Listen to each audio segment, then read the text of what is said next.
Hello everybody, how goes it? RabidSmore here, and this is my 250 subscribers special. Yeah, that's right, 250. It's kind of a big deal.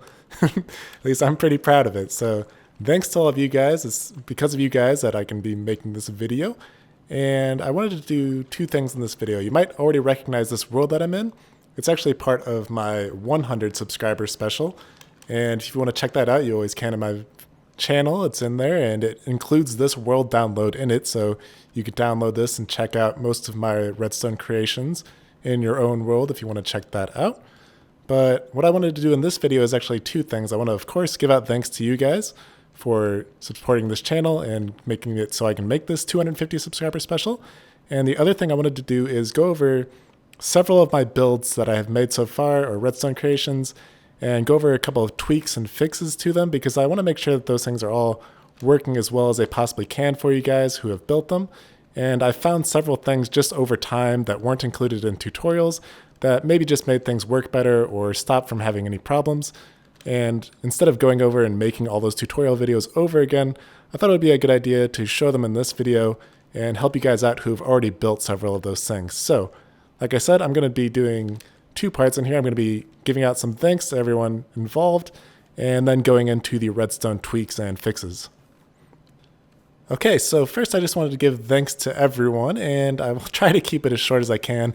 It becomes pretty easy to just kind of go on a rant, especially when you're trying to make sure that you give everyone thanks where thanks are due and everything. So I'll start with the subscribers. Of course, there's big thanks to you guys. Obviously, I wouldn't be making this video or several of my other subscriber special videos without you guys.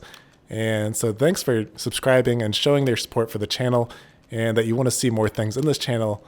And I guess because how subscribing works, you want to see when these videos come out and get notifications. So thanks to you guys. And I again want to point out, like I did in my last subscriber special, that the ratio of my subscriber number to my average view number is actually really amazing. And compared to other channels where they have a ton of subscribers and they don't necessarily get a lot of views, it's really cool. And I'm not trying to say anything about how awesome my channel is or how awesome I am. I'm trying to say that you guys, the ones who are subscribing, are really doing a great job and helping support me out and actually doing exactly what I would expect a subscriber to do. You actually subscribe and then come back and keep checking out the rest of the videos, which is really cool. So thanks to you guys for being such awesome subscribers and just for helping me out as much as you can. And next would be anyone who's leaving likes on videos. I'll be honest, I don't really know exactly how likes work on YouTube, on what the math is behind them or anything, but I do know that you guys leaving likes helps me out and letting me know that you liked the video and it helped you out, and that I did something correctly, and that I'm doing pretty well on my videos, and it helps other people out who are coming to check out the videos to know that the video is legit and it helped you out. So in the end, I do know that at least when you're leaving likes, it helps me out and it helps other people out, which is always a good thing. So again, I don't really know exactly how they work. They might help my videos go up further on search results and things. I don't know exactly. I want to give you guys thanks for that, of course. And also comments. Like, anyone leaving comments is a pretty big deal to me. You know, it's exciting already to just come up with ideas and get to share them with people, but especially being able to talk about them with people who are also kind of interested in them and being able to discuss things. So thanks to all of you guys who leave comments and just give feedback on things, especially people who do requests, like requesting certain creations or tutorials on things. You guys are giving me ideas and different things to work on and put my own creative spin on. So thanks to you guys. That's awesome. And even if you're just coming in and giving a thanks or saying keep it up, or if you're coming in to ask how to fix something that maybe isn't working after you saw it on my videos, all of those things help out. So thanks to you guys a lot. And lastly, I just wanted to thank anyone who's viewing my videos at all. I mean, you don't have to support the channel necessarily by subscribing or liking or leaving comments or any of those things. If you're just viewing the videos, then thanks for that. I mean, obviously I wouldn't be doing these or making more videos if I wasn't getting views on them, because I wouldn't really have much incentive, and I don't want to be creating things that wouldn't be seen. Otherwise, I'm basically just playing single player and just messing around in a world by myself. So thanks to all of you guys who are just viewing the videos or doing whatever it is that you're doing to support the channel. It's awesome. And yeah, I'll try to wrap it up here so I don't go on a huge rant. So what I'll do next is try to put up my tweaks and fixes for my several creations that I have found out. And I'll be putting them in a menu form that you can click on and it'll go to a certain part of the video. So you can just check out those certain things. And I'll put links to the tutorial videos for those things in the description of this video in case you haven't already seen them. But yeah, hopefully these things will help you out. So without further ado, I will put the menu up on the screen now so you can start clicking and checking out the fixes that I have found for those things right now.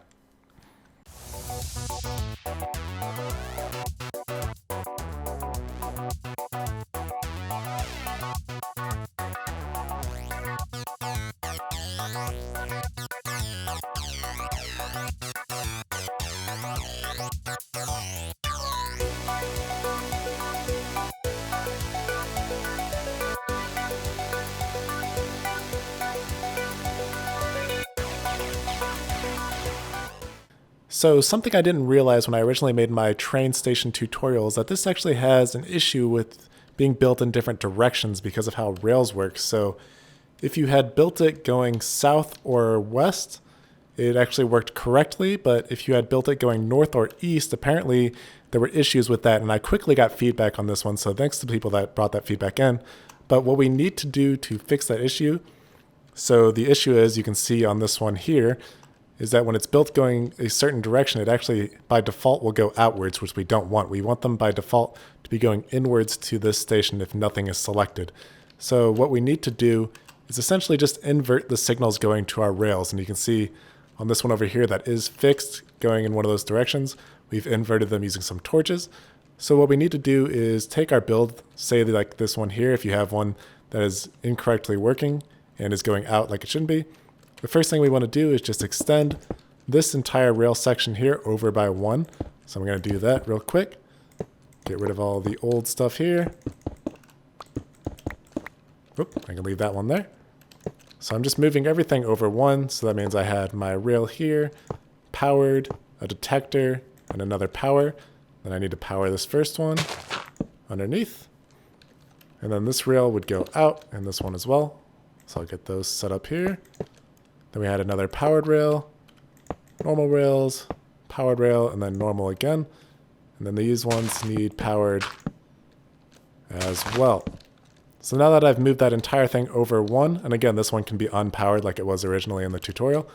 Let me just clean up these leftover torches as well. So next what we want to do is invert these signals. So we're going to break the redstone dust that's there. We're going to place redstone torches coming off of those blocks. You can see the redstone torches are off right now. And then just have redstone going from those into those rails. So now, whenever those ones are selected, it should go outbound. Like you can see here, it will now go out that direction. And we just need to hook up our reset rail now. So for that, we're going to go next to our detector rail here and just take a redstone signal up into this block right here. So now whenever that gets ridden over, it will correctly reset everything. And each of these will work correctly as well whenever you use a reset button. So that's pretty much it for this fix. You just move everything over, and invert your signals, and then carry a redstone signal up from your detector rail here. And again, that was if you built it going east or north. So those directions would be incorrect otherwise. So with my automatic cow cooker, something that I didn't realize at first, or something that I had encountered later on, is that whenever you would breed the cows, sometimes the baby cows would get stuck in the small area here where we had the adult cows, and they would grow up in there, and you would end up with a ton of adult cows in the center where you don't want them. So I had to come up with a way to actually pen them up in an area where the baby cows would get pushed out to the sides and then washed around. So I had to make a new 3x3 water area, which I'll show you how to add on here.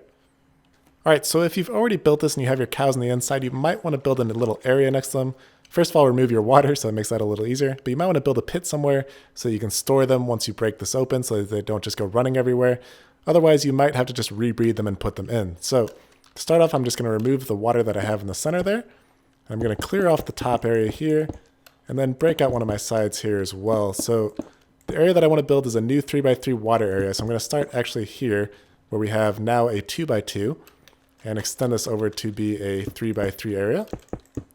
And then I'm going to put a wall all the way around the 3x3 going like this here. So again, you should have a 3x3 kind of going into the corner there.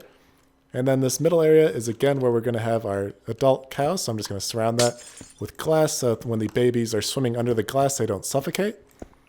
And then I can go ahead and top this off with another block so that the adult cows don't get out.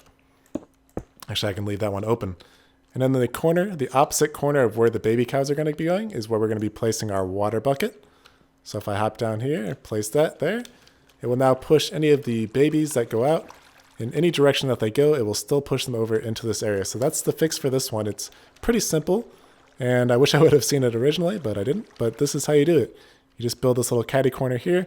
None of the babies will get stuck in the center anymore. They'll always get pushed out to the sides and then pushed down into the cooker area there. So with my item sorter tutorial, I had shown two different ways that you can set up your item filter hopper. And the first one was this one where you put the entire thing with 22 of that item. And the other was using 2 and then 20 of another item like a cobblestone slab. And I found an even better way since then to do that.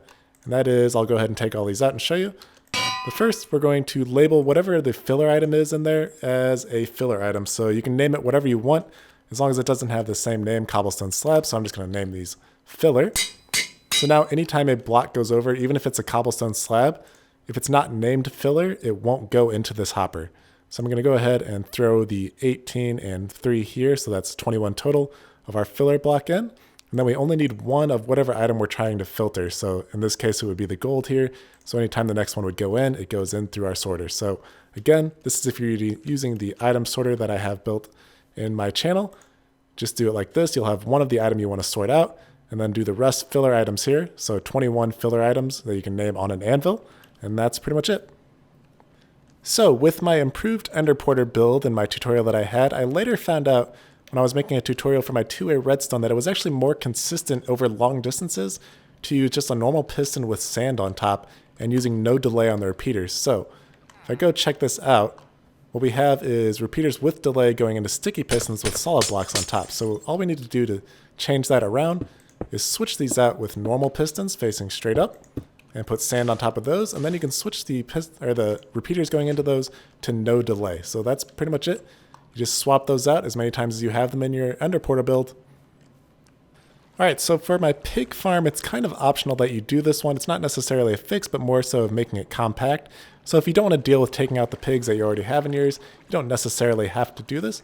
But if you do want to, what we're going to do is make it a little more compact by squeezing down this necessarily 5x5 or 6x6 area into a 3x3 area.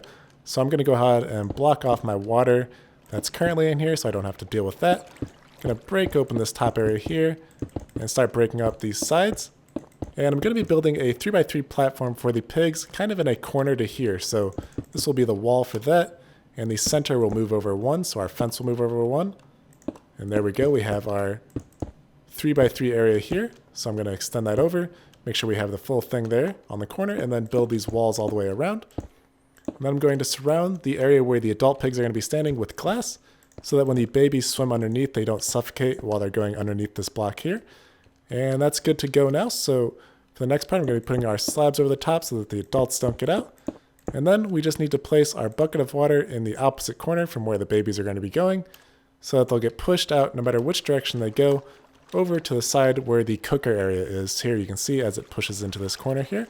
So yeah, again, this is kind of optional, but it will make the build a lot smaller.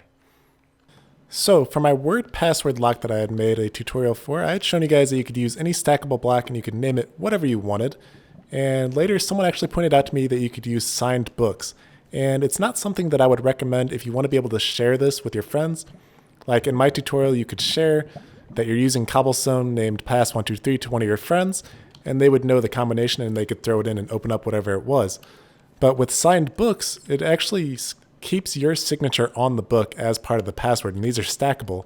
So you could fill this hopper with 21 of these signed books here that were pass123 or whatever you wanted to name them, and only the ones with your signature on them would open it. So again, this makes it really secure, but only you would be able to get in. So it's not very good if you were wanting to share this with your friends. But like I said, you can use the signed book. You don't need to put anything on the inside. You just sign it.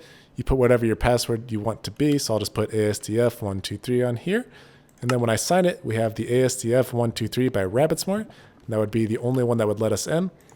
And since you need to create 21 for filling up this hopper here, what you can do actually is put in your original copy and another book and quill, and it creates a copy. And you can keep doing this with book and quill, and they will stack up until you get 21 of those. You throw them into your hopper here, and then anytime that you wanted to open it up, you go up to the top, take your copy of that passworded book, and then throw it in, and it would open up the lock. So for my potion brewing tutorial, I didn't really show how to store a lot of extra water bottles if you wanted to do them, which is kind of optional, but if you wanted to have a bunch, because as of now, each hopper can hold 5 water bottles in it, so it would have a storage of as many hoppers as you had in your line here. Going down into this, that's as many water bottles as it would have to automate. But if you wanted to put more, you could always put chests. So for that, we're going to move things back, so I'll go over here to this other one here. You can see we have our hopper going into our brewing stands here. And for this one, I'm just going to put a chest on top of each of these going along your line or however many you have. If you want, you could make these into double chests, but do keep in mind that using this type of system, it will wait until it fills up this entire chest with water bottles before it moves back down the chain onto the next chest. So you might not want these to be too large unless you're going to be making a lot of water bottles. So then the next thing is I'm going to put hoppers going into the sides of these chests here. And then just like our other one over there, we're going to have hoppers going one into the end straight down, and then the rest are just going to be going sideways all the way down the rest of your chain, however long that is. And then you can put your water over your last one there to where you're going to be filling up your water bottles. So now you'll have the same amount of storage that we did in our original tutorial, but you'll also have an additional chest or double chest of water bottles above each of your brewing stations.